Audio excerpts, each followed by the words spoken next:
제 남편은 저한테도 자상하지만 다른 여자들에게도 엄청나게 친절합니다. 나이 같다 나이 같다. 아 힘들어. 너무 싫어. 저 싫어. 첫 줄 읽었는데 이 사연 이미 끝났죠. 아 혈압 올라. 외간 여자들에겐 선을 그어야 하는데 너무 자상하게 행동해서 상대방이 오해하게 만들어요. 깻잎 논쟁, 새우 논쟁 얘기할 때도 당연히 깻잎을 떼줘야 하고 새우를 까줘야 한다면서 그게 왜 논쟁이 되는지 이해를 못 하더라고요. 그런가요? 제 말은 안 듣는데 창호쌤이 얘기해주면 고칠 것 같아요. 라고 사연을 보내주셨습니다.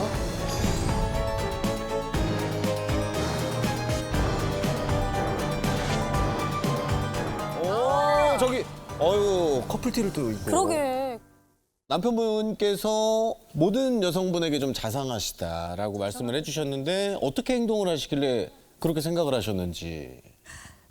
지금 보시다시피 저희 신랑이 인상도 좋고 아, 서글서글하고 되게 너무 좋으세요. 좋아요. 네, 서글서글하고 나름 말도 잘하고 조금 술에 쪄들어가지고 얼굴이 색깔이 좀 변했는데 근데 이제 20대부터 여자들한테 너무 친절하게 대해주는 거예요. 어느 정도로 친절하게?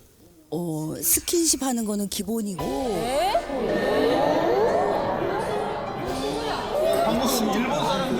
그건 친절이 아닌데? 방금 일본 사람들인 줄 알았어요.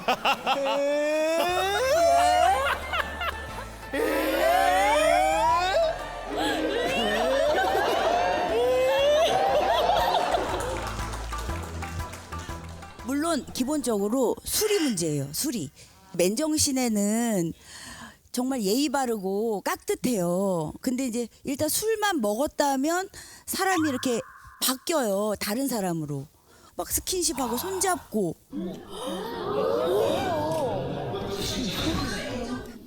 막 스킨십하고 손잡고. 이거는 선생님 이거 지금 가정법원으로 가야지 지금. 이거 TVN으로 올 내용이 아닌데. 밸런스 게임 하나 질문해 드리겠습니다. 술만 마시면 자상하고 여자한테 아주 로맨틱하게 바뀌는 남편. 운전대만 잡으면은 욕을 미친 듯이. 재밌다! 재밌다! 이 프로 재밌다!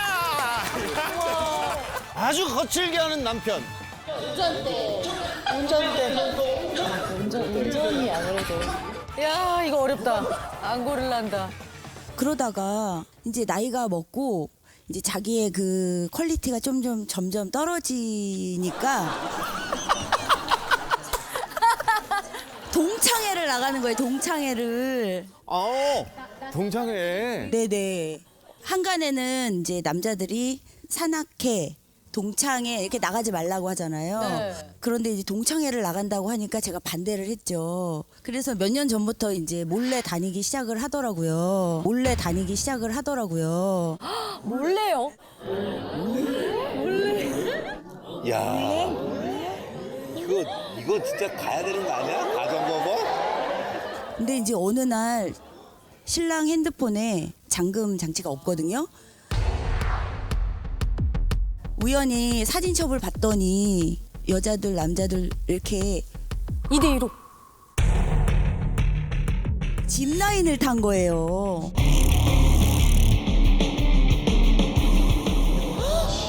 데이트 아니야? 짚라인? 짚라인을 탄 사진이 있는 거예요. 그래서 저랑 그렇게 다닌 적이 없는데 동창이랑 이렇게 둘씩 갔다는 게 야, 이게 뭐. 야 저거는 바람인데? 그럼 저 거수 한 번만 갈게요. 그러면. 오케이. 자, 이성 동창들과 2대2로 짚라인 타러 가도 된다, 안 된다? 자, 된다! 한 명도 없어. 자, 안 된다! 안돼.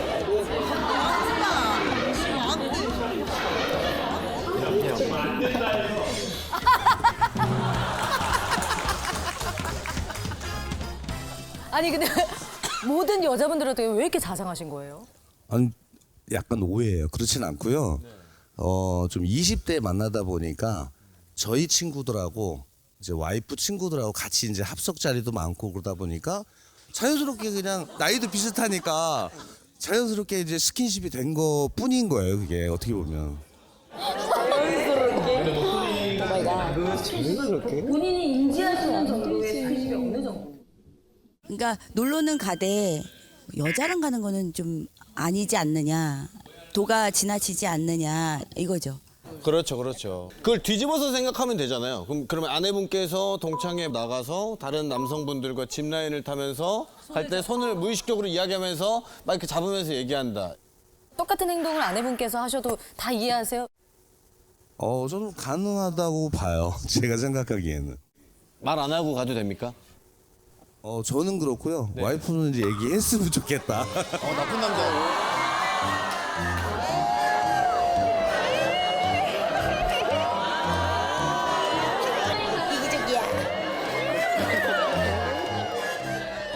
네. 아니 일단 저는 빠따를 5대 때리고 시작하고 싶어요. 우리가 보통 중고등학교 때 빠따 좀 맞아야 되잖아요. 이제 빠따 한 5대 정도. 저는 되게 다른 식으로 생각이 몇 개가 들었는데 첫 번째는 우리 남편분께서 비밀번호를 안 걸어놨다고 그랬잖아요. 네. 그거 자체가 엄청 중요한 요소다. 만약에 남편분이 저희가 생각하는 막 그런 식으로의 좀 삶을 산다면 절대 걸어놨겠죠. 맞아요. 그건 그래요. 사실은 짚라인 안 타고 번호 걸어놓은 새끼들이 훨씬 많거든요. 맞아요. 맞아. 그리고 우리 아버님께서 그런 주변 분하고 스킨십을 했는데 그 여성분들이 이거 너무 불편하고 너무 끈적끈적하고 너무 기분 나쁘다. 그러면은 벌써 되게 안 좋은 일이 많이 터졌을 거예요. 근데 상대적으로 그렇게 하시는 거에 비해서 막 그런 불편한 이슈들이 생긴 건 아니죠. 네. 맞죠? 봐봐요. 거기 여성들이 느낀다니까요. 이 남자가 이거 할 때 이거 지압하려고 하는 건지. 아니 사람들이 다 느끼잖아요. 이거 허그했는데 이게 인사인 건지 이 새끼가 음흉하게 나 스킨십 하려는 건지 여자분들 알아요, 몰라요? 다 안다고요.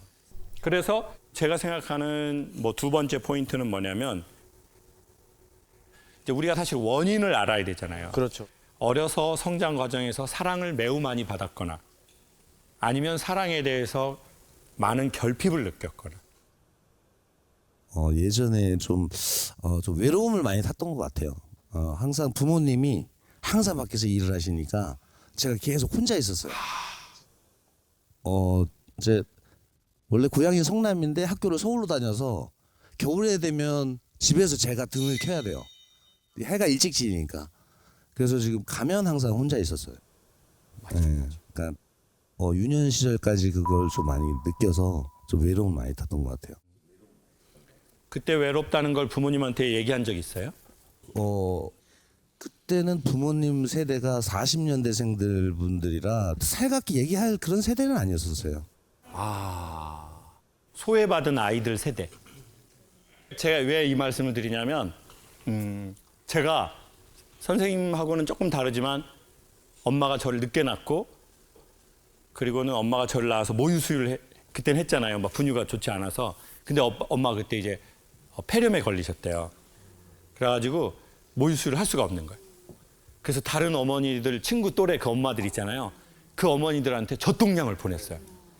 그러니까 그때의 그 정서적 외로움, 허기, 그 엄마의 부재에 대한 어떤 계속 결핍. 그러니까 이제 학교 들어가면서부터 사랑받고 싶어가지고 엄청 활발하게 다닌 것 같아요. 왜? 내가 막 특이한 행동을 하면 사람들이 좋아해 주니까. 그러니까 학교를 이렇게 안 가고 이제 이렇게 가기 시작한 거예요. 봐봐, 이렇게 하면 사람들이 막 이렇게 해주잖아요. 그게 사랑이거든요. 내가 뭐라고 할 때 사람들이 반응해 주는 거. 그게 사랑이야. 엄마 나 왔어 그러면 아이고 왔구나 이런 거. 아니면 뭐, 엄마 나 너무 배고파 그러면 아이고 배고프지. 이런 게 사랑이란 말이에요. 그걸 받고 싶었던 거예요. 리액션. 근데 블랙홀처럼 내가 뭘 했는데 그냥 들어가 버려. 사라져 버려. 그럼 난 이 우주에 나 혼자 있는 것 같아. 계속 여러 명하고 같이 있고 싶고, 같이 있다가 혼자 있으면 이 스산함이 쑥 이렇게 온다는 거예요.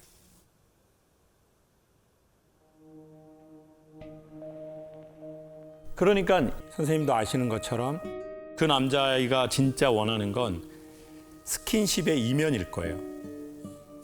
내가 너와 연결됐다는 느낌. 나 혼자 있지 않다는 느낌.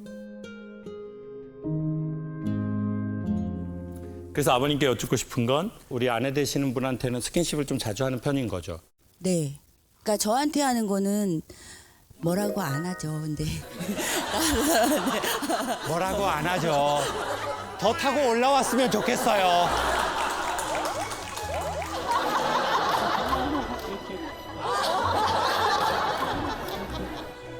되게 두 분 얘기하면서 전 되게 어떤 느낌이 드냐면 사실은 최악의 경우는 아닙니다. 왜냐하면 50대 대한민국의 남성들이 아내하고 막 스킨십하고 이러는 거는 그 몸싸움 할 때밖에 없거든요. 저리가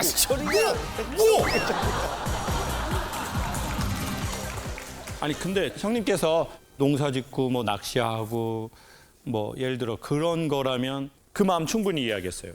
근데 남녀 해가지고 여성들도 같이 가고 뭐 그러면은 저 개인한테 질문하라 하신다면 그거는 이제 조금 조금 줄이시는 게. 왜냐면 그러면 이제 우리 아내 되시는 분께서 계속 참을 수 있는 그 라인이 결국은 끊어진다는 얘기죠. 우리 저기 형수님한테 우리 메시지 한번 하시죠. 현정아, 얼추 30년 살아줘서 고맙고 사랑해.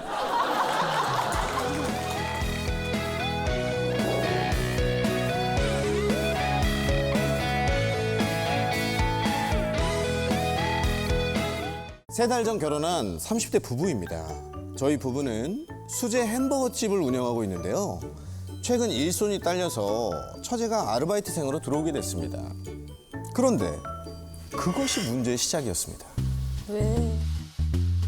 가게 운영을 하며 아내와 처제가 사사건건 부딪히고 있기 때문이죠. 자매라서. 아내와 처제는 싸우고 나면 저한테 와서 하소연을 하는데 이거 너무 공감되는데?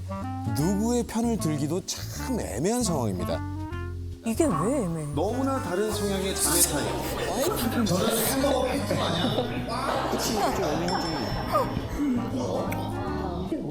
너무나 다른 성향의 자매 사이에 저는 햄버거 패티 마냥 꽉 끼어 있습니다. 꽉 끼어 있습니다. 제가 어떻게 해야 하는 걸까요? 라고 사연이 왔습니다. 수제 햄버거 가게를 운영하시고 계시는데 별명까지 패티씨입니다. 네. 패티씨? 패티씨?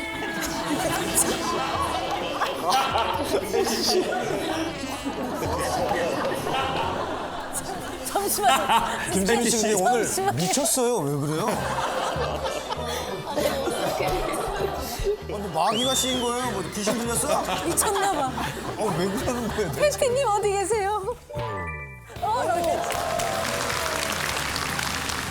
아니 아내와 처제 사이에 끼어 계시다고 했는데 무슨 일로 주로 다투시나요? 지금 이 자리에서 말로 하면 한도 끝도 없을 텐데 많구나. 그냥 간단하게 몇 가지만 말씀을 드리자면은 네네. 일단 둘의 그 성격이 정말 달라요. 성격이요? 네, 일단 성격 자체가 다르다 보니까 네. 뭐 일을 할 때도 와이프는 되게 하나라도 더 퍼주는 스타일. 서비스가 좋구나. 근데 처제는 오히려 그 좀 항상 FM. 칼이구나. 좀 이러다 보니까 그 한 번 부딪히기 시작을 하면은 제가 어디서 뭘 어떻게 해야 될지를 모르겠더라고요. 그리고 실제 성격은 또 어때요? 평소에? 이렇게 말하면 될지 모르겠는데 와이프는 그 전형적인 그 흔히 말하는 뭔가 뭐 대가리 꽃밭이라고 하는 뭐 대가리 꽃밭이라고 하는 그걸 누가 흔히 얘기해요, 대가리 콩팥을.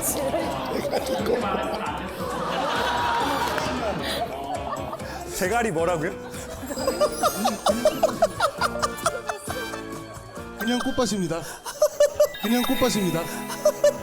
그렇게 말해서는 안 됐었었는데 지금 또 엄청난데. 근데 대가리 꽃밭 같다고 하셨을 때 아내분께서 자주 들으셨나 봐. 그러면 제가 궁금한 게 우리 아내분은 동생하고 어렸을 적도 그렇게 달랐어요? 그러니까 저는 조금 여유로운 편이고 아. 동생은 딱 칼 같고 아. 네 많이 싸웠어요. 아, 그런 문제로, 네. 기질의 문제로. 그래서 이게 약간 상대적으로 엄마랑 저랑 또 많이 싸워요. 같아서 많이 싸워요. 같아서 많이 싸워요. 같아서 그럼 어떻게 하자는 거예요, 도대체? 어쩌자고. 싸움꾼이시죠, 싸움꾼. 달라서 싸우고, 같아서 또 싸우고. 같을 때는 같아서 싸우고 다를 때는 서로를 이해 못해서 싸우고 그래서 싸움이 연속이긴 했어요 인생이.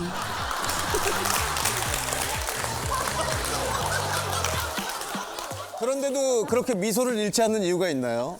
근데 저는 사실 얼굴 붉힐 게 없다고 생각해요. 다 재밌어요. 항상 모든 게 다. 이래서 재밌고 저래서 재밌고. 대가리에 꼽혀서 재밌고, 얼마나 재밌어요. 온통 세상은 나의 놀이터야. 문제는 싸웠을 때 만약 그 자리에서 물어보는 게 아니라 예. 한 명이 퇴근하거나 끝나고 나서 저한테 개인톡으로 와요. 개인전이 있구나. 팀전이 끝나면 개인전이 있군요. 그러니까 저는 일을 하다가 뭐 다른 일 하다가 이제 막 서로 개인톡이 막 40몇 개씩 와 있어가지고 보면은 이제 이야 이거 미치겠다. 그래서 막 일부러 카톡을 좀 안 읽다가 그러니까 이게 그래서 막 몇 대 몇을 어디로 나누기가 좀 어렵죠. 와이프분 남편이 어떻게 했으면 좋겠어요? 뒤졌으면 좋겠어요? 세다. 왜냐면 남편 착한 사람이니까 그거 처제한테도 말 못하고 아내한테도 말 못하니까 그럴 것 같은데 어떻게 했으면 좋겠어? 일단 대면적으로는 똑같아요. 50대 대면적으로는 50으로. 똑같은데 네. 그게 서운한 거예요 저는. 그러네. 제 남편이면 네. 조금 팔이 안으로 굽더라도 단 뭐 60대 40이든 그러니까 10이든 저를 조금 더 편들었으면 좋겠는데 네. 너무 공평하더라고요. 셋이 같이 있을 때? 네. 그리고 여기는 파워 T고 저는 파워 F여서 전 조금 감정적으로 저를 공감해줬으면 좋겠는데 너무 근데 너도 잘못했어 이런 식이 나오니까 너도 같이 있을 때는? 네. 근데 제가 실제로 어떻게 하다가 동생이랑 신랑이랑 하는 카톡을 봤어요.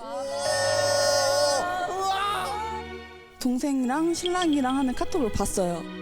동생이랑 신랑이랑 하는 카톡을 봤어요.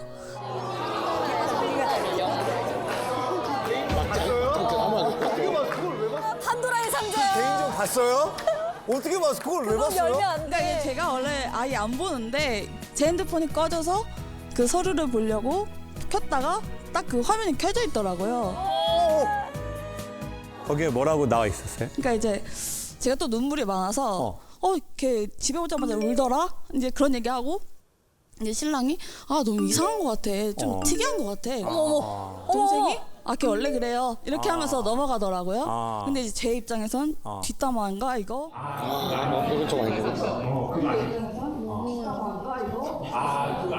근데 이제 그게 제가 감정 제어가 안 돼서 자고 있는 타이밍에 깨웠어요. 일어나봐. 어디를 쳤어요? 뺨을 쳤어요. 연상을? 목을 일어나봐 하면서 목을 일단 손 닿는 데를 치고 일어나봐. 상황이 뭐야? 너 어떻게 내 편을 안 들고 이제 동생 편을 드냐? 아무리 가족이라도 넌 내 편을 들어야지. 그래서 그 후로부터 싸울 때도 들어봐. 제3자 입장에서 누가 잘못한 것 같아. 저는 뭐 남편분이 어떻게 해야 될까라기보다 왜 지들 얘기로 남편을 뒤지게 하려고 하냐. 뒤지게 하려고 하냐. 자기들 얘기. 지금 지들이 어렸을 적부터 문제를 갖고 와가지고 그래 맞아. 난 얼마 전에 결혼했는데 나는 게스트인데. 만세 만세 만세. 와 맞아. 그리고 또 남편분이 엄청 지혜롭게 아내하고 카톡할 때는 걔는 왜 그래 진짜 언니한테 버릇없이 이렇게 하고 동생 카톡에 가서는 야 니네 언니는 왜 그러니 이거는 진짜 좋은 마음이 있기 때문에 자기가 2번, 3번 자기 숨 참아가면서 한 건데 또 자고 있는데 울 때 치면서 일어나 일어나 일어나 뭐야 딱 봐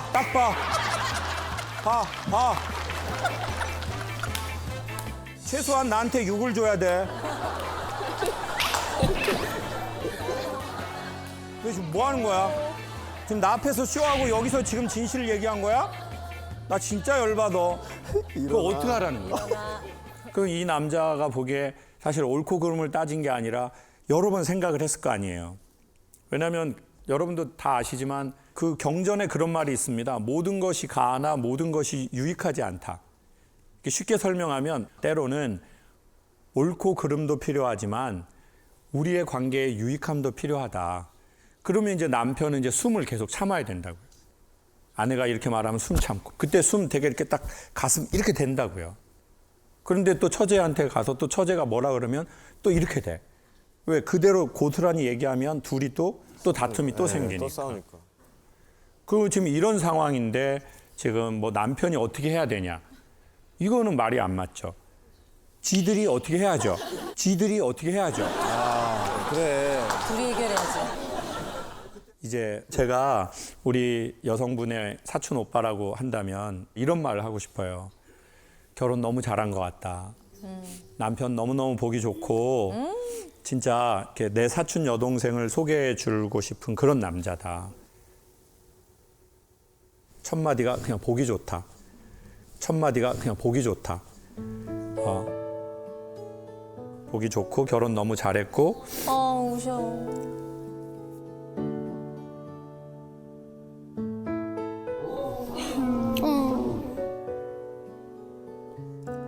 웃는 거예요, 우는 거예요. 아, 나 이 새끼 울 때 친 거 후회되네. 진짜 이 새끼. 그때 딱 쳤는데. 그리고 이런 말을 하고 싶어요, 오히려. 가족은 서로 사랑하려고 하지 말고 예의를 지키려고 했으면 좋겠다. 이 말이, 이 행동이 상대방에게 좀 너무 매너가 없나? 설령 그 말이 맞다 하더라도 너무 예의 없는데? 그러면 조금 안 하고 조금 이따 한번 얘기하고 감정 떨어졌을 때 그거를 오히려 언니 동생이 좀 했으면 좋겠고 동생은 되게 아까 논리적 딱 경제적 그러면 그걸 좋게 말하면 되게 닭가슴살 같은 사람 같아요. 딱 닭가슴살이야. 근데 빡빡하잖아요. 언니는 되게 여유로운 사람이야. 되게 이제 비계가 많은 거야. 또 비계가 되게 목 넘김도 좋고 되게 좋은 거 있어요. 맛있죠. 근데 그 둘이 이렇게 잘 섞인 거를 마블링이라고 하잖아요. 되게 좋은 조합 같아요. 적정한 기름기와 적정한 단백질. 그러니까 상호 보완하면 좋을 것 같아요.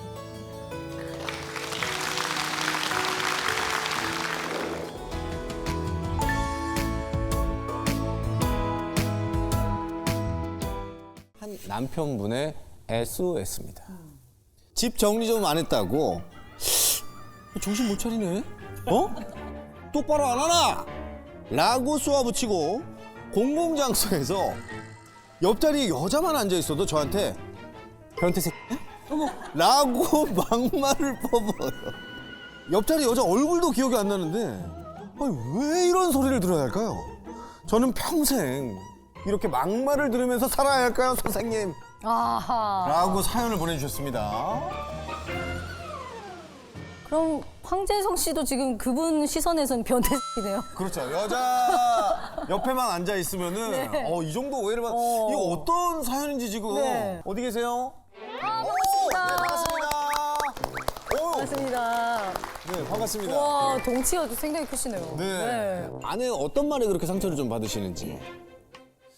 집에 이제 옷을 벗어두는데 한 번씩 뭐 저도 바쁠 때가 있어서 잠깐 이렇게 놔두고 뭐 이동하거나 잠깐 밥 먹을 수도 있잖아요. 그렇죠, 네, 그렇죠. 네. 근데 그거를 이제 못 보고 막갔나 정신 못 차리나 부터 해서 뭐 좀 기분 안 좋을 때는 이제 빡쳤어. 저쪽에 바람이 상당히 부네요. 시라고 씩하고 바람이. 좀 약간 육두문자도 살짝 쓰시면서. 네, 그리고 같이 지금 일을 하고 있는데 대표님이고 저는 뭐 직원인데 네가 뭔데 내한테 의견 제시를 하냐, 내가 다 하는 거다. 그래서 제가 뭐 요새는 수평 조직인데 또 이런 너무 얘기도 할 수 수직적인데. 있지 않나. 그래서 제가 뭐 요새는 수평 조직. 근데 이제 또 공과사가 계속 함께 하다 보니까 분리가 아니라 함께해요. 네. 그러니까 지금은 남편인 사이인데 갑자기 직원처럼 당연히 네가 해야 되는 일이다. 빨리 물건 치워. 뭐 해. 이렇게 계속 명령하는 부분이 마음속에서 이제 그 리미트가 좀 깨지는 순간은 저도 올라오니까 좀 싸움이 되고. 나의 여유가 네. 조금씩 사라져가고 받아줄 수 있는 인내심이 네. 한계가 오고. 네. 그 연애할 때였는데 이제 와이프는 계속 옷 장사를 하고 있었거든요.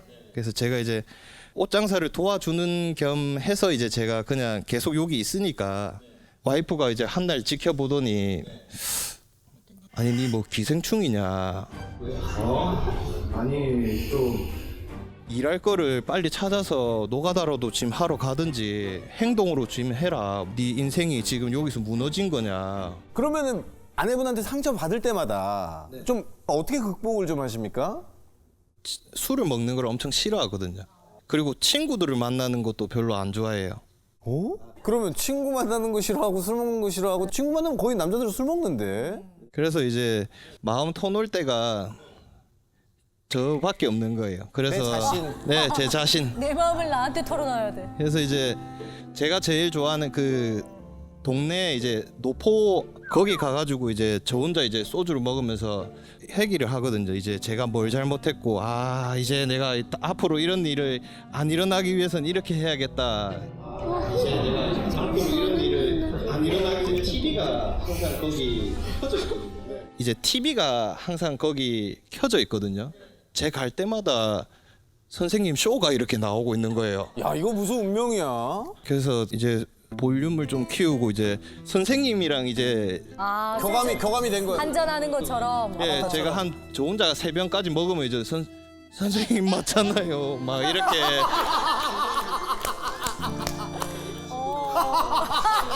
선생님 그랬잖아요. 약간 이런 식으로 예.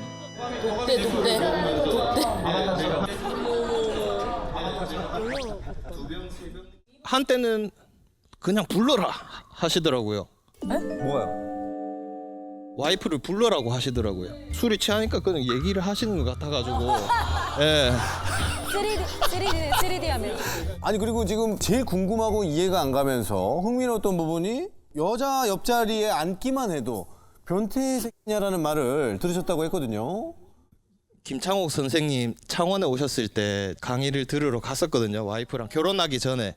근데 이제 김창옥 선생님이 남자에 대한 위로를 좀 많이 처음에 이제 스타트를 끊어 주셨어요. 그래서 이제 봐라. 말 그렇게 해. 말 이쁘게 해야 된다. 나는 막 약간 이런 식으로 얘기를 하니까 조금 이제 화가 난 상태여서 조금 거리를 좀 둬야겠다.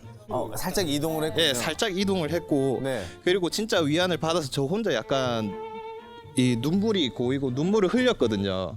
예, 근데 그거를 또 싸운 상태에서 와이프한테 그 우는 모습을 보여주기 싫어서 조금 더 시선을 돌린 부분도 있어요. 이렇게. 옆에 여자가 있었어. 그런데 이제 옆에 있는 여성분이 이뻐서 계속 네가 그렇게 보고 있었냐. 대극장 앞에서 예, 극장 나오는데 사람들 막 나오는데 이제 변태색이냐를 좀 크게 해가지고 뭐 다 들으셨죠. 거기 있으시면. 사람들 이렇게 다 강연 끝나고 나오는데 변태 새끼야. 맞나 봐. 아 좋아 죽대. 근데 새끼. 아내분께서는 어떻게 기억하고 계시는지 이 사건을. 맞나요? 아, 아니요. 전혀 아니에요. 그 옆에 여성분 쪽으로 진짜 그냥 모가지가 완전 꺾여 있었거든요. 뭐가 이 변태 새끼 모가지가 나는 꺾이는 걸 봤어. 네가 모가지 남천동 살지. 남천동. 모가지. 그러면 우리 아내분께서 정확하게 남편분의 그때 자세가 어땠는지 볼게요. 어떻게 돼 있었어요? 저랑 이렇게 앉아 있잖아요. 근데 만약에 이 앞에 이 예쁜 여성분들이었잖아요. 그럼 진짜 거의 이 자리였어요. 이 자리. 저랑 있는 자리가 아니고 이렇게. 아 이러면 오해할 수 있어. 진짜 목이 이렇게. 아 이러면 오해할 수 있어. 아니, 그 여자분도 기대겠더라니까 이렇게. 아니 근데 저 정도 가까우셨으면 이렇게 했다고? 이해할 수가 있어요. 그럼 저 잡혀갔어요. 저 모르는 사람한테 그렇게 했어요. 아 근데 제가 뭐 그렇게 몰상식한 사람이 아니거든요. 딱 선이 있거든요. 선이 있는데 그 선을 넘었어요. 그래서 이제 제가 야 이 변태새끼 하면서 그렇게 좋나 그걸 하면서. 사람들 앞에서. 네. 근데 제가 좀 고분고분 말하고 싶은데 그렇게 하면 남자들이 말을 안 들어요. 세게 말을 안 하면. 네. 저는 막 이렇게 좀 나름 평화주의자거든요. 그래서 이제 제가 거기서 여기 좀 나오고 소리가 조금 올라가고. 약간 평화주의자라고 하지 않아? 평화주의자는 욕하면 안 돼요? 아니 뭐 조곤조곤 말씀해 보신 적은 있으세요? 잘 없어요. 아니 근데 아내분은 지금 남편에게 막말하는 게 그럴만해서 그런다라고 하셨는데 어떤 불만을 갖고 계세요? 남편분에 대해서. 저희는 집에서도 같이 있고 회사에도 같이 있고 하니까 거의 맨날 붙어 있는 시간이 많은데 따라다니면서 진짜 잔소리를 많이 하거든요. 이런 거는 빨리 안 치우나, 빨리 안 치우면 뭔가 냄새가 난다. 근데 저는 사실 또 그런 더러운 거를 잘 참는 성격이거든요. 선생님 그게 더러운 걸 잘 참는 게 아니라 그냥 더러운 것 같습니다. 선생님께서 지금 지 몸만 그냥 간수하고 지 옷만 이쁘게 입고 나는 또 더러운 걸 잘 참는다 이런 자기중심적 표현은 처음 듣네요. 아니 지금 말씀을 하시는 것마다 앞뒤가 지금 전혀 맞고 있지 않아요. 이제 회사 이름을 바꿔요. 회사 이름이 뭐예요? 마이웨이. 마이웨이 하시...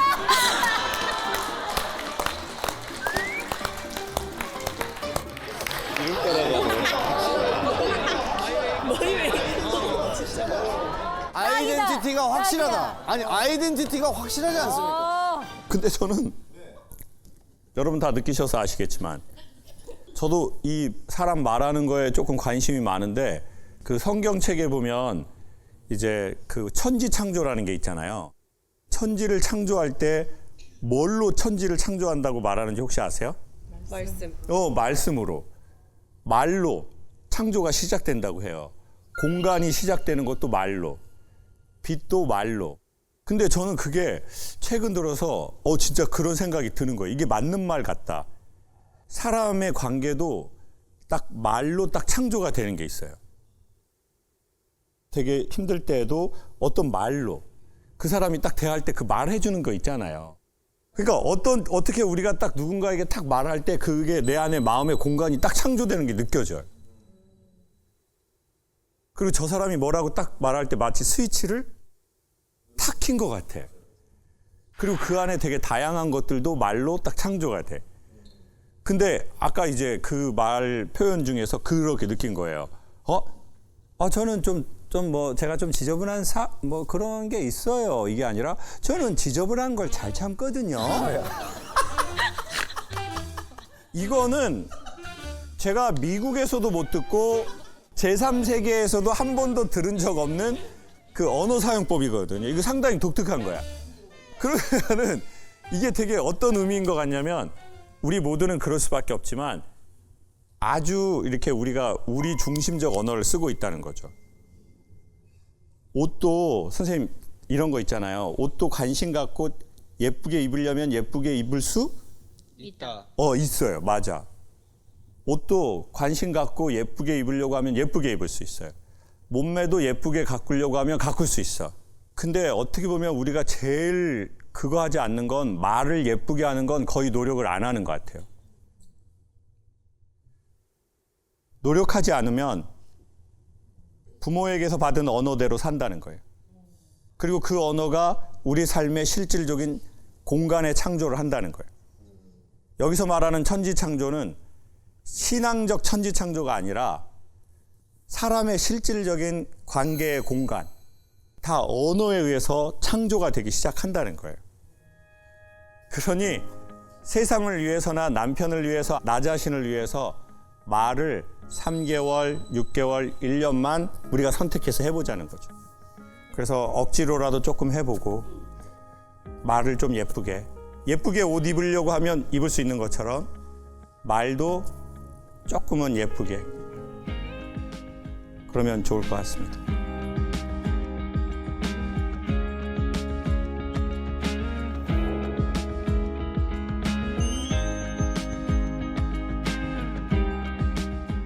제 아내는 이혼하자는 말을 입에 달고서 합니다. 아유. 처음 이혼하고자 한 건 신혼여행 다녀온 직후 공항에서였어요. 그날 이후 결혼 7년 차인 지금까지 셀 수 없이 많은 이혼회를 들었습니다. 아, 위험하다. 왜? 왜요? 심지어 아내 직업이 이혼 전문 변호사라. 근데 이런 직업 가진 분한테 이혼회를 들으면 조금 여러분들 무섭죠? 네. 부담스러워.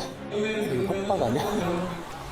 이러다가 진짜 이혼 신청서를 가져올까봐 일방적으로 이혼당하고 개털이 될까봐 무섭습니다. 가능성 있어. 허구한 날 이혼하자는 우리 아내 좀 말려주세요.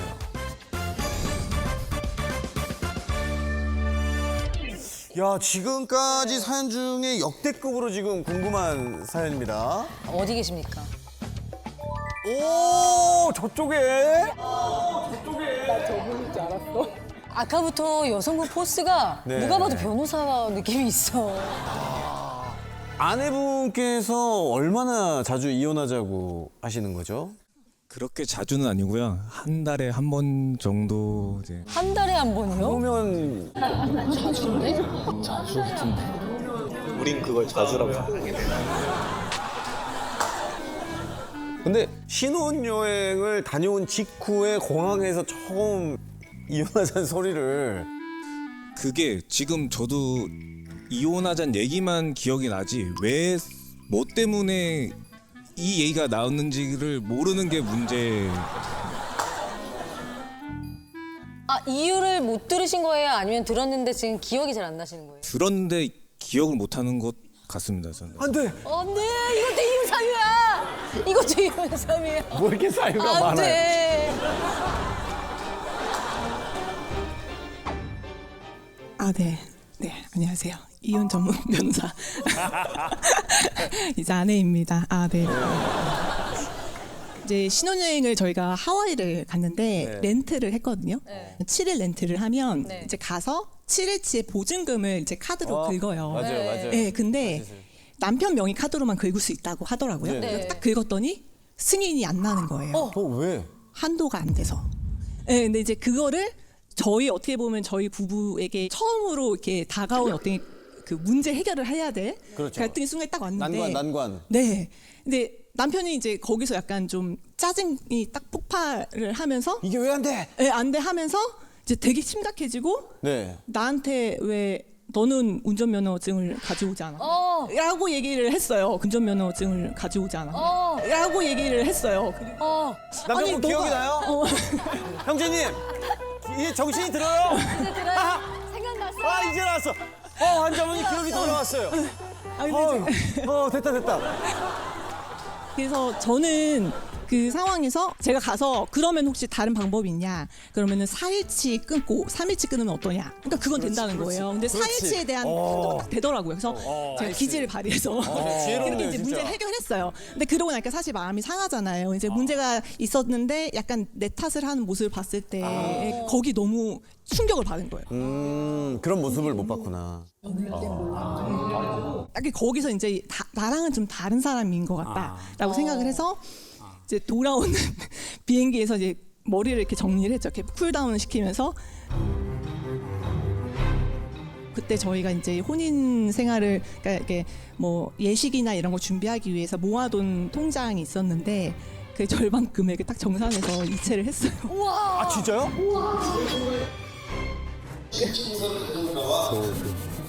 아니 이체된 금액을 발견했을 때 어떠셨어요, 남편분? 금액이 딱 들어왔을 때 아 이게 끝이구나라는 생각이 들었을 것 같아서.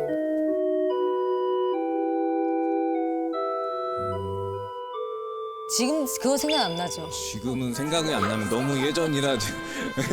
뭐든 생각이 안 나는 스타일이에요. 환자분이 호전이 늦어요. 네. 이혼해 이런 게 더 남편이 아니야 자기야 난 자기를 사랑해. 나 정말 사랑하거든. 그걸 더 확인받고 싶은 것도 있어요? 그런 면도 있는 것 같아요. 네. 사실 뭐 저는 사랑의 언어가 상냥하게 하는 거 그런 것들을 되게 사랑을 받는다고 느끼는데 남편이 말을 하는 이제 그런 투가 좀 이렇게 퉁명스러운 말투예요. 아 투박해요. 오케이. 근데 이제 이 사람이 하는 행동을 보면 또 저를 너무 사랑하는 거예요. 집에 와서 아이들 챙기고 또 그 설거지하고 뭐 분리수거하고 이런 것들을 제가 잔소리하지 않아도 그냥 되게 솔선수범해서 다 해주는 거죠. 예를 들면 이런 거 같이 저녁을 먹을 때 남편이 이제 설거지를 해줘야 되잖아요. 저를 사랑하니까 설거지하고 음식물 쓰레기 버려주고 해야 되니까 밥을 먹고 저는 조금 남았는데 일어나서 설거지를 막 해요. 근데 저는 이제 더 그런 대화를 하고 싶은데 정말 제가 그 정말 약간 화가 났던 그 사례가 하나 있었는데 사례라는 얘기. 사례까지 나와요. 사례라는 얘기는 사실 사례 사건 번호가 몇 번인가요, 변호사님? 이동이 나. 제가 그 둘째를 7월 달에 출산을 했거든요. 근데 이제 친구가 남편을 둘째 출산하기 전에 한번 여행을 보내줬다는 거예요. 왜냐면 둘째를 출산하면 그때부터 정신이 없고 힘들다. 우리 남편도 그럼 보내주면 좋겠다라고 해서 남편한테 혼자 여행 한번 다녀와. 편을 보내준다. 멋있죠. 그렇게 보내줬어요. 그러고서는 와가지고 사실 저는 그 정도면 사실 덕분에 잘 다녀왔다. 힘들었지. 무조건이지. 이런 얘기를 해주기를 약간의 기대를 하죠. 근데 이제 그런 얘기를 안 하고 이제 와서 아빠 왔다 하고 이제 밥을 먹고 또 설거지를 막 하는 거예요. 근데 설거지 귀신이 붙은 거 아닐까요? 설거지 귀신. 제가 봤을 때 구슬 좀 해야 될 것 같은데. 제가 그 순간에 너무 속이 상한 거예요. 그러면 이렇게 말씀드릴게요. 인간에게 언어가 4개가 있대요. 첫 번째는 제일 언어학적으로 효과가 떨어지는 잔소리. 잔소리의 정의는 맞는 말 기분 나쁘게 하기래요. 맞다. 되게 잘하시. 그다음에 두 번째가 데이터. 데이터는 뭐냐면 감정이 매트한 상태에서 정보만 전하는 거래요. 근데 이제 세 번째는 여기서부터 되게 좀 효과가 좋은데 감수성이 좀 뛰어난 얘기를 한대요. 그게 아까 뭐 예를 들어 여행 갔다 와서 자기야 진짜 나 거기서 생각 많이 해봤는데 진짜 자기 같은 여자가 많이 있는 건 아닌 것 같아. 아니 누가 자기 몸 힘든데 남편 여행을 보내주냐? 어디로 갔다 왔어요? 이것도 기억 안 나요? 기억 안 나? 이것도 기억 안 나요? 진짜로요? 할 줄 아는 게 설거지 말고 뭐가 있어요? 지금 뭐 도대체 뭘 기억을 하는 거야? 가만 보니까 인상이 기억이 안 나요. 계속 웃고 다닌 게 인상이 좋은 게 아니었구만. 그냥 아무것도 모르는 바보 천치였어. 아무것도 기억을 못하는 사람 말이야. 아니, 어디로 갔다 왔어요? 경주 갔다 왔습니다. 경주랑 경주. 네. 좋아요. 그러면 자기야 나 경주 가가지고 진짜 나 너무 기분 좋았어. 진짜 나 너무 고마워. 진짜 나 진짜 결혼 잘한 것 같아. 이게 감수성의 언어. 근데 마지막 언어가 뭐냐면 영혼의 언어라고 하는데 반복된 행동이래요. 설거지인 거예요. 영혼의 언어다. 그게 저 남자의 영혼의 언어인 거예요? 이게 뭐냐면 내가 태생적으로 문화 환경적으로 그 감수성 있는 언어에 좀 어색한 거예요. 그러면 이 남자는 다른 언어를 쓰는 거예요. 근데 그게 되게 투박한 사실은 설거지거든요. 그게 진짜 영혼의 언어예요. 이건 제 얘기가 아니라 언어학자들의 정의예요. 그래서 진짜 그의 영혼을 알아보려면 그의 반복된 행동을 보라고 그랬어요. 즉 설거지. 경주에서 올라오면서 이랬을 거 아니야. 아, 어떻게 고마움을 표현하지? 아, 설거지를 해야 되겠다. 아니, 그러니까 오면서 아내에 대한 고마움과 미안함이 있었죠. 네. 봐봐요. 저는 그래서 희한하게 그게 느껴져요. 저는 만약에 그 사촌 오빠라면 내 사촌 여동생의 남편이 여행 갔다 오자마자 설거지하는 딱 뒷모습을 보면서 전 뿌듯했을 것 같아요. 아, 이 친구 딱 그 언어가 있는데 또 희한하게 젊은 친구인데 그런 언어를 쑥스러워하네. 근데 그게 분명히 있네. 자기 와이프에 대한, 자기 가정에 대한 고마움과 미안함이. 아, 참 든든하네. 저는 그 뒷모습을서 그걸 느꼈을 것 같아요. 그렇지만 어색하더라도 노력은 좀 하면 좋겠다. 작년 3월에 결혼한 신혼 부부입니다. 저희는 365일 중 300일을 싸워요. 둘 다 자존심이 세서 그런지 사소한 일로 시작해도 늘 큰 싸움이 일어납니다. 울고불고 소리 지르고 집을 나가버리고 상처받을 걸 알면서도 서로에게 막말을 해대요. 너 뭐가 그렇게 잘났냐? 야, 그냥 꺼져. 야, 이럴 줄 알았으면 결혼 안 했을 거다, 너랑. 싸웠다 하면 끝까지 가는 저희 부부. 이 결혼 생활 지속할 수 있을까요? 어디 계시죠? 한가운데. 제가 어떻게 좀 비슷하게 톤을 살렸었나요? 아, 네. 근데 저희가 그 경상도여가지고. 경상도여가지고 세네. 근데 항상 그 시작은 사소한 걸로 시작을 하는데 저희가 이제 완전 생 신혼이다 보니까. 생신혼은 뭐야?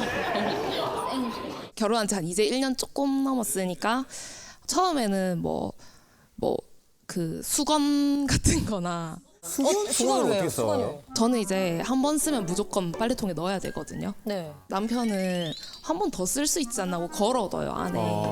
그게 이제 화장실 안에 있으면 좀 꿉꿉해지고 냄새 안 좋고 또 자기 한 번 더 쓰겠다고 식탁 의자 같은 데 슬쩍 널어둘 때가 있거든요. 그런 수건들이 널려있는 모습이 싫기도 하고 그런 걸로도 싸우고. 아, 치약. 저희가 벽에 짝에 거리가 있는데 그걸 꼽아놔라고 그걸 설치를 해놨잖아요. 근데 꼭 이게 바닥에 구불러 다닌다든지. 너 죽는 거잖아. 이제 설거지의 끝은 주변 물기 닦기까지잖아요. 네. 근데 이제 남편은 못 보고 지나친다던가. 근데 저는 그런 게 눈에 보이고 처음엔 이런 걸로 이제 사실만 가지고 얘기를 하다가 말하는 태도 이런 걸로 이제 점점 감정 싸움으로 넘어가는 것 같아요. 감정 싸움으로 넘어가면서 이번에 싸운 거는 한 가지다. 그러면 이미 일상에 쌓인 게 한 9가지가 있는 거예요. 그거 다 튀어나와요? 근데 그걸 이제 내가 안 그래도 참고 있었는데 약간 이렇게 되는 거죠. 저는 이제 외동으로 혼자 자라가지고 좀 저의 그 바운더리가 중요해요. 그래서 이게 넘어오는 게 싫더라고요. 수건을 쓰려면 한 개를 쓰고 빨던 말든 상관없으니까 알아서 해라. 그 대신 내 수건 건들지 마라. 약간 이런 주의예요. 저는. 저의 규칙은 있어요. 근데 그게 좀 난잡하긴 한데 나는 그 안에 그 모든 걸 존중해 주는데 나의 이 난잡함을 왜 존중해 주지 않느냐. 내가 뭐 수건 좀 썼어. 난잡하게. 그 저의 규칙은 있어요. 제가 뭐 완전히 더럽게 살고 이런 건 아니고 집안일도 되게 열심히 하고 설거지도 거의 다 제가 하고요. 근데 그 물이 튀어 있는 걸 그걸로 뭐라 하면은 잔소리로 들리니까 저는 그걸로 뭐라 하면 나는 아무렇지도 않은데. 예. 그러면 제가 설거지 했으면 물기는 뭐 조용히 닦아도 되는 거 아니냐 이런 생각이 드니까 제가 이제 코드가 올라오더라고요. 이게. 그럼 예를 들어 예. 우리 남성분이 난잡하게 설거지를 했어요. 예. 근데 그걸 만약에 아내분이 여보 나 이거 한 김에 조금만 다음에는 좀 해줘요. 이렇게 말하면 어떨 것 같아요? 그러면 그 당연히 다 닦죠 거기는. 예. 근데 물기 안 보이나 이러면은 물기 안 물깔이 야. 눈깔이 달렸으면 물기 좀 봐라. 그래서 그러면은 좀 그 말투에서 좀 기분이 나쁜 거죠? 예, 그렇죠. 그러면 우리가 같이 사는 거니까 얘기를 하려면 조금 말을 뭐 여보 나 이거 이렇게만 조금 해주면 자기 불편한데 그래도 나 너무 좋을 예. 것 같아요. 자꾸 이렇게 이런 말 해서 미안해요. 난잡한 여보. 이러면 그렇게 하는 아내는 아니에요. 그러니까 할 수 없다는 걸 알고 있어요. 아 그걸 미리 알고 결혼했어요. 그러니까 왜요? 그러니까 사랑하는데 사랑하니까. 근데 이 정도 싸울 줄은 몰랐죠, 당연히. 대신 싸움이 이렇게까지 셀 줄은 몰랐어요? 그건 몰랐죠, 당연히. 일부 잠깐 잘못 생각한 거 있다고 생각합니다. 뭐예요? 약간 제가 처음부터 말을 물기 안 보이나 이렇게 한 거라고 생각을 하는데 초반엔 저도 정말 신혼 환상이 있었기 때문에 남편에게 예쁘게 말하고 그 막 미디어에 보이는 예쁜 신혼부부 그렇죠. 그런 환상이 좀 있었습니다. 그래서 처음에 물기를 봤을 때 모르겠지만 제가 몰래 많이 닦았어요. 몰래 많이 닦고 처음에는 닦다가 어느 날 이제 평생 닦고 있을 순 없으니까 평생 몰래 할 수는 없으니까. 차근차근 얘기를 했어요. 설거지의 끝이 왜 물기 닦기인지 알아 이러면서 괜찮게 얘기했네. 근데 이제 그래 하고 안 닦았어요. 그래가지고 그게 한 그래 번이 하고 안 되고. 닦다 보니까 저도 이제 물기 안 보이나 이렇게 되는 거죠. 네, 그렇게 이 빌드업이 있었구나. 아니 집안일 말고는 다른 일로는 안 싸우세요? 제가 노는 거를 많이 좋아하는 편인데 전 처음에 결혼했을 때 좀 개이득이라고 생각을 했던 게 네. 제가 결혼 전에 부모님이랑 살았는데 밤늦게까지 노는 게 돌아다니지. 굉장히 눈치가 보였어요. 근데 이제 결혼을 하고 이제 나왔잖아요. 신혼집이 마침 주변에 친구들이 엄청 많이 사는 위치고 크루들이 있는 곳으로 갔구나. 이제 늦게 다닌다고 이제 뭐라 하실 부모님도 안 계시고 봉인 해제다. 아싸. 그건 저만의 생각이었고 남편은 결혼까지 했는데 이제 유부녀인데 정신을 차리고 살아야 되는데 와이프가 자꾸 밤늦게까지 놀고 이러니까 이제 그런 게 별로였던 거죠. 몇 시까지? 새벽 3시, 4시, 새벽 3시, 4시. 서로의 그런 바운더리를 존중해주기 때문에 상관없어요. 근데 다음날 제가 출근할 때는 새벽에 좀 와주지 마라. 내가 잠에서 깨고 그러면 또 못 자니까. 그럴 거면 자고 아침에 와라 이랬는데 아침 7시에 들어오더라고요.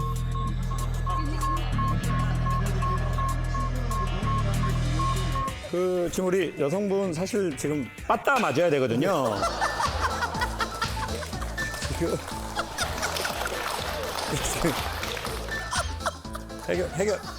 해결책이 없고. 해결책 있을까요, 선생님? 그러니까 뭐 두 분에 대해서 그 말을 하는 게 아니라 그래서 저는 결혼 전에 최대한 알아볼 수 있는 만큼 알아보고 결혼하면 좋겠다. 그러니까 결혼 전에는 눈을 정말 부릅뜨고 보고 결혼하면 좀 이렇게 감아주는 게 좋은 것 같아요. 근데 한국은 어떻게 되냐? 결혼 전에는 도파민 때문에 안 보이지. 이렇게 안 보다가 결혼하고 나서는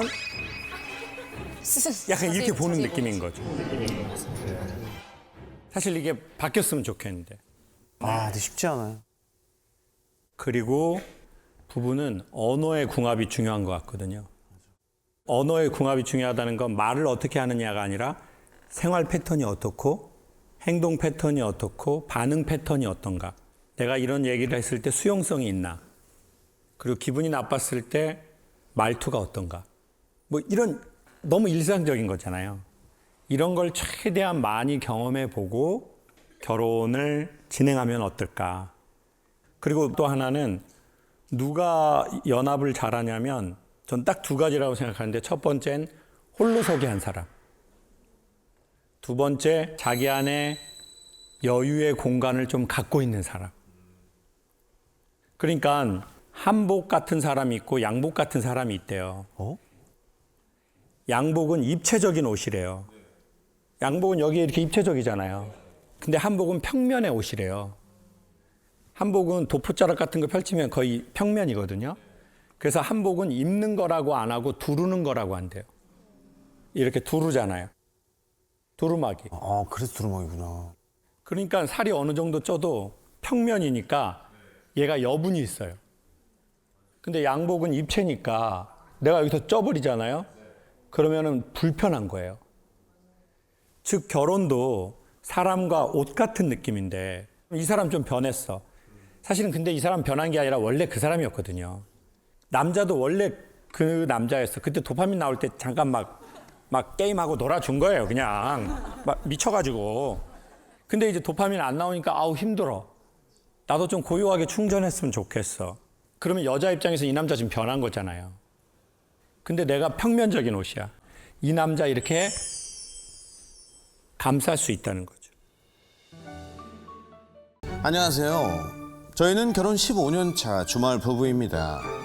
제 남편은 제가 아닌 다른 사람과 연애를 하고 있는데요. 그 열띤 사랑의 주인공은 바로 시어머니입니다.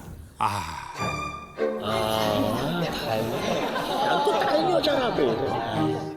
제가 손잡자 그러면 뿌리치면서 시어머니 손은 꼭 잡고 다니고, 제가 데이트하자고 할 때는 안 된다더니 시댁 일엔 늘 연차를 쓰는 남편. 김창욱 선생님, 저보다 시어머니가 1순위인 남편의 연애를 쪽내주세요. 이거 약간 마마보이일 수도 모릅니다. 시어머니에게 남편 빼앗긴 아내분 어디 계십니까? 저기 계시구나. 반갑습니다. 네, 안녕하세요. 저는 본처인지 첩인지 항상 어머니와 남편 사이에서 눈치를 보고 있는 아내입니다. 다 큰 아들이 어머니 손을 잡고 다니기가 사실 쉬운 일은 아니거든요. 결혼하고 5년이 된 그 어느 시점에 저희가 이제 따로 휴가를 가는데 엄마 손을 잡으면서 엄마 미안해요. 저희끼리 여행 가서 다음에는 엄마랑 꼭 같이 가. 이런 장면을 처음 목격을 한 뒤로 제 눈에 이제 계속 어머니랑 손을 잡고 있는 게 이제 눈에 띄는 거죠. 그래서 그리고 제가 이제 어디 나갈 때 오빠 손잡아 하면은 왜 이래 가족끼리 이러는 거 아니야 왜 이렇게 반응을 하고 여행을 가서도 저와 처자식은 버려두고 자기 이제 엄마랑 이렇게 손을 잡고 이렇게 걸어가는 게 저는 굉장히 서운하고 서운하겠다. 그치 서운하지 저러면. 네, 저는 K 장녀고 남편은 막내임에도 불구하고 굉장히 효자이면서 이제 어머님이나 아이들에게 굉장히 사랑 표현을 많이 하고 또 신혼 초에도 저한테 굉장히 많이 했었어요. 근데 이제 어느 순간 저보다는 아이와 이제 시어머니가 우선인 것 같아서 항상 서운함을 표현을 했는데 그 서운함을 풀어주기보다는 제가 이상하다. 우리 엄마가 너를 시집살이 시킨 적도 없는데 왜 시댁에 가자고 하면 싫다고 하고 가서 이렇게 하면 왜 이렇게 눈치를 주냐라고 얘기를 하는데 어머님께 그렇게 하더라도 저에게도 그렇게 표현을 해주면 그렇게 질투로 느껴지지 않을 텐데 그 서운함이 켜켜이 쌓여서 이제는 이제 분노로 표출이 되는 거죠. 그래서 그 서운함 자체가 본인에게는 이제 해당이 되지 않기 때문에 굉장히 저를 많이 서운하게 하고 있는 상태입니다. 우리 사연자분 숨 좀 쉬십시오. 저희가 끼어들 틈을 안 주셨어요. 지금 말의 속도가 지금 법원을 향해 달려가고 있거든요. 정말 비트가 되게 빨라요. 화가 많네. 제가 건강검진을 한다고 이제 금요일 날 오전을 끝나면은 이제 오후에 반차를 쓰고 나랑 데이트를 하자라고 얘기를 했더니 본인이 중요한 손님을 모셔야 되기 때문에 안 된다고 하더라고요. 그래서 오케이 저도 안 되면 그냥 안 되는가 보다라고 생각했는데 그 다음 주에 연차를 써서 시댁에 간 거예요. 나는 안 되고 왜 시어머니는 되냐. 그런 행동들이 자꾸 질투를 느끼게 하는 거죠. 그런데다가 저희가 주말 부부다 보니까 금요일이나 토요일날 집에 오면은 뭔가 같이 하고 싶은 것도 사실 일상의 그런 즐거운 평범한 걸 누리고 싶은데 항상 이제 시간 되면은 마산 할머니께 전화 한번 해보자라고 하면서 저보다는 아이들과 이제 이런 게 우선이니까 질투를 하는 것 같아요. 혹시 전화 통화를 어머니랑 더 많이 하세요? 아내분이랑 더 많이 하세요? 세상에 이런 남편이 있을까라고 생각할 정도로 어머님과 자주 통화를 해요. 항상 이제 엄마 뭐예요? 엄마 뭐 드셨어요?라고 하면서 굉장히 다정하게 애인이랑 통화하는 것처럼 전 느껴져요. 예. 물론 이제 어머님이 나이도 있으시니까 남편이 네. 챙기는 건 당연하다고 생각하는데 근데 저희 아이들의 관점에서는 아빠는 할머니랑 우리는 똑같은 게 이제 대우를 하고 이렇게 뭔가를 해주는 것 같은데 엄마는 할머니보다는 그래도 못한 것 같다라고 얘기를 해요. 아, 얘기를 해요? 네.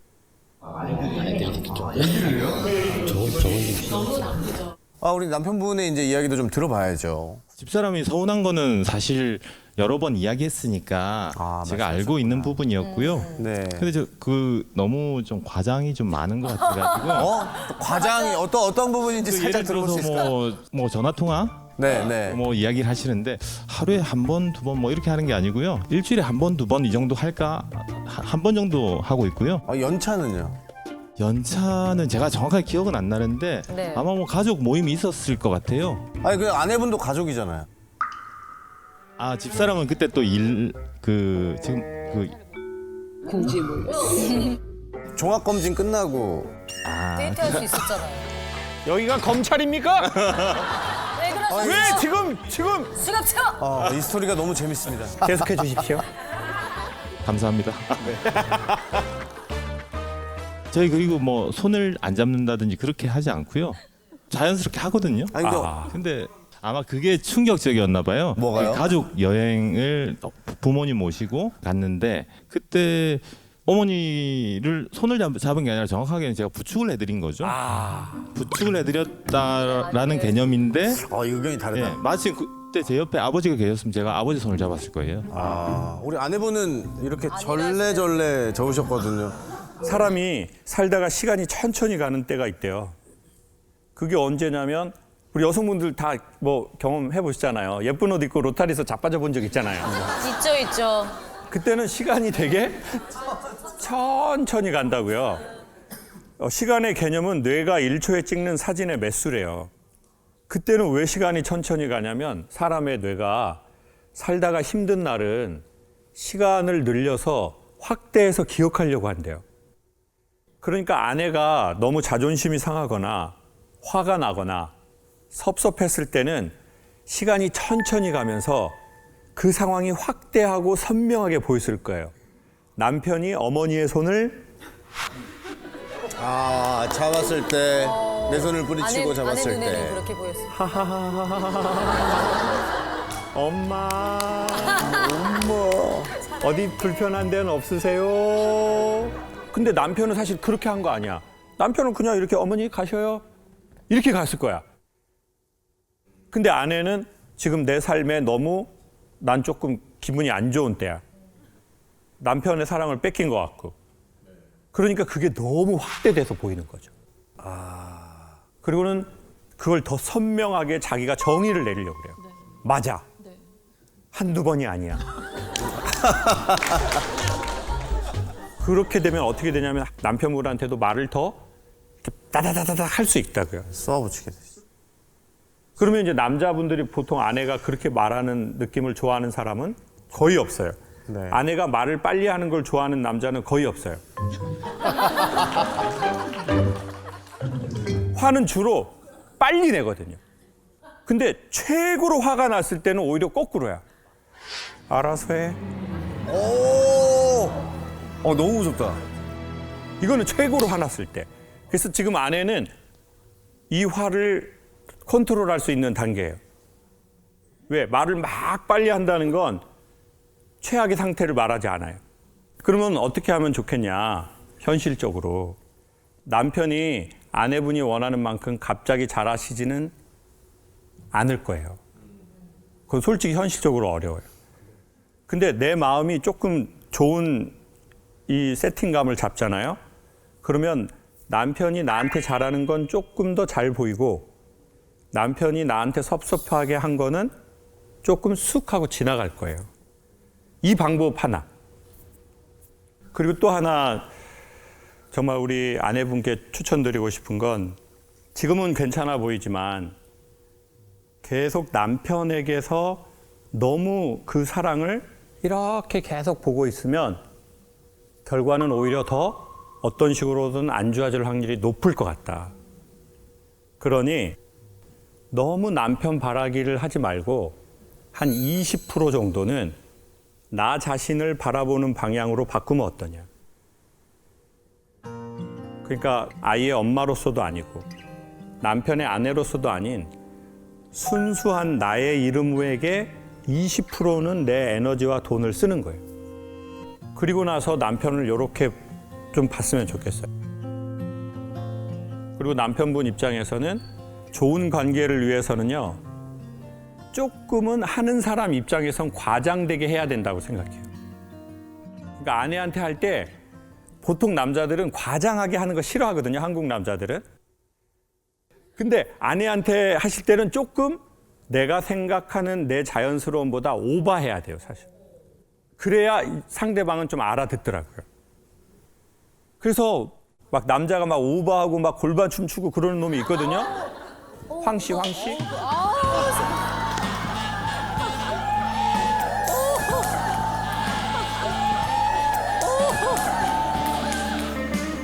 멀리서 보니까 하죠. 옆에서 봐봐요. 정말 쏠려. 진짜. 그런데 이제 그게 안 되는 남자들 입장이라면 연기라도 하자 이 생각을 하는 게 좋은 것 같아요. 갑자기 자연스러울 수는 절대 없다. 그러니 이 어색함의 강을 지나가야 돼. 그러면 그때 아내도 되게 좋은 반응을 해줘야 돼요. 이렇게. 아이고 시키니까 하네. 계속 하나 지켜보겠어. 안 돼. 그렇게 하면 안 된다. 그러니까 그 리액션, 그게 사실 칭찬이고 저 사람의 에너지를 끌어낼 수 있거든요. 그러면 이제 거기서 조금 더 길이 잘 날 거예요.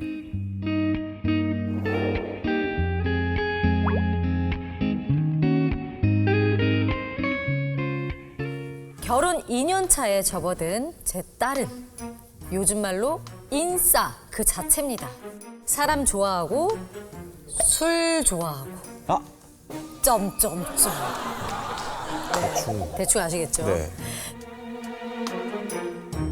결혼 전엔 친구들을 집으로 초대해 제가 술상을 봐주곤 했는데 문제는 결혼해선 사위가 그 술상을 봐주고 있던 겁니다. 이러다가 제 딸이 쫓겨나진 않을까 두려운데 전 어떻게 대처해야 될까요?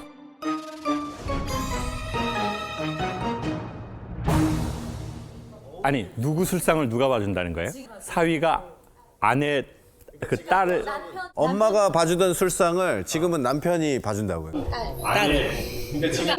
남편 술상을 봐준다. 그렇죠. 네. 예. 뭐 일단 아이 투 아이 하면서 눈 마주치면서 한번 제대로 얘기를 좀 나눠보시죠. 자, 우리 어머님 어디 계십니까? 반갑습니다. 어머님 따님 때문에 술상을 봐준다는 게 어떤 말인가요? 결혼 전까지는 사실은 그냥 제가 술 먹고 너무 여자애들이 바깥에 늦게까지 다니는 게 제가 꼴보기 싫어서 그렇게까지 먹을 거면 집에 와서 먹어라. 그러다 보니까 항상 모이는 친구들이 있는데 얘네들이 이제 자기네들도 돈도 없고 뭐 이럴 때 되면 엄마 3차 집으로 가도 돼? 이런 식으로 12시에 쳐들어올 때도 있고. 와. 아, 이미 밖에서 2차를 쳐먹고. 예. 진짜 집으로 와서? 와, 진짜 근데 쉽지 않은 일인데. 이게 한두 가지 차려주는 거 뭐 한두 시간 있다 가는 건 괜찮은데 이제 새벽까지 몇 시까지? 5시, 6시까지 먹을 때도 있어요. 그러면 다음 날까지 먹는 거네요. 네, 그러면 저는 그 시간까지 계속 안주를 계속 이렇게 계속 대줘야 되니까. 그 크루가 다 몇 명입니까? 집으로 자주 오는 아이들은 한 뭐 4-5명인데 거기 이제 자기 남자친구까지 데리고 오는 경우도 있고 막 이래서. 그럼 그 술상을 지금 어머니가 하시던 그 시스템을 그대로 지금 사위가 물려받으신 거예요? 지금도 사실은 애들이 모이기만 하면 이제 엄마한테 가면 안 돼? 이런 식이에요. 아, 나 이제 안 해. 막 그러고 제가 이제 막 짜증을 내니까. 네. 그리고 또 사이도 이제 얘가 이제 얘기를 할 거 아니에요. 네네. 엄마네 가서 나 먹고 늦게 갈 수도 있어라고 하면 어머니 힘드니까 그러지 말고 그러면 데리고 와. 착하다. 아니 사이가 대단하네. 말을 너무 맞아요. 예쁘게 하네. 그러니까 그렇게 얘기하니까 제가 더 미안한 거예요. 그럴 수밖에 없어. 차라리 그냥 집으로 오라고 할 걸. 전 집에만 안 데리고 갔으면 좋겠다는 거예요. 친구들을? 애들이 자고 거기서 출근을 해요. 그럼 사이는 어디서 자겠냐고요. 소파에서 자요. 아이고.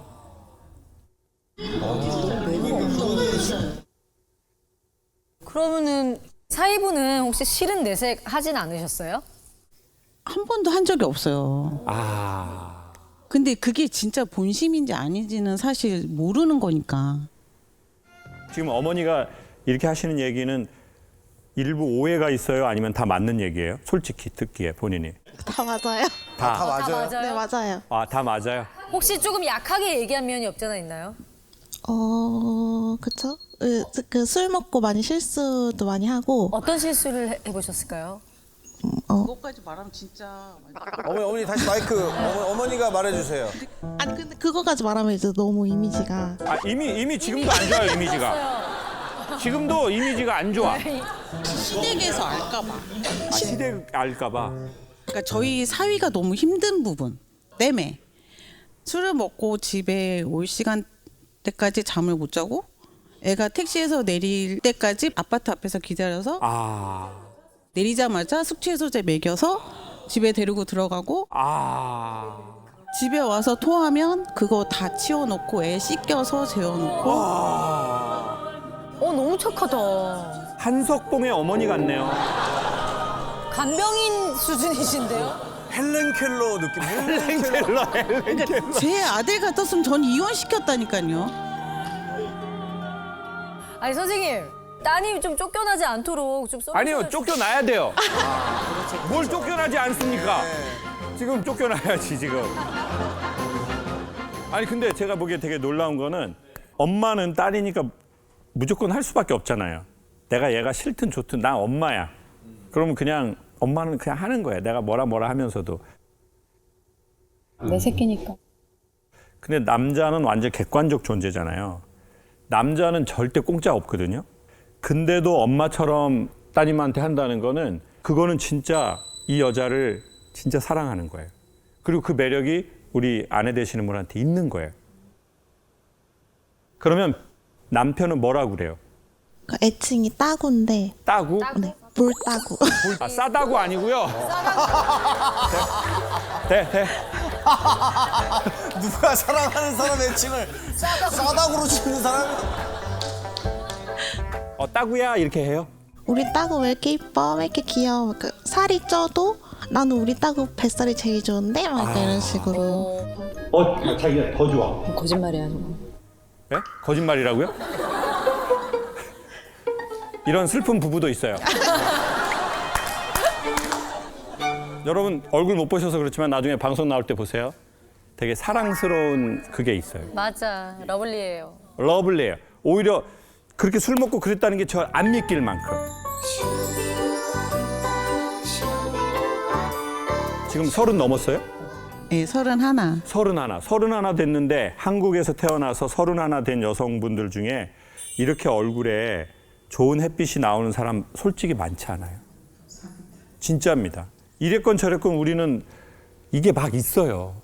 이게 있어. 어쩔 수 없어. 나이가 먹으면서. 근데 결국 살아봐요. 어떤 저기 할머니가 그랬어요. 자기 80 살았는데 마지막에 웃는 놈이 승리자인 줄 알았는데 내가 80 살아보니까 자주 웃는 놈이 승리자라고. 참았다가 마지막에 웃으려고 하는 경우가 있잖아요. 근데 중간에 죽을지 어떻게 알아요? 계속 참다가. 근데 우리 따님은 야, 뭘 그렇게 하니? 작은 거에도 친구들끼리 모여서 재밌게 얘기하고 또 맛있는 거 먹고 또 별거 아닌데도 막 까르르 웃고 그렇게 살아오신 것 같은데. 제 만약에 다음 생애를 결정할 수 있다면 전 따님 같은 스타일로 살고 싶어요.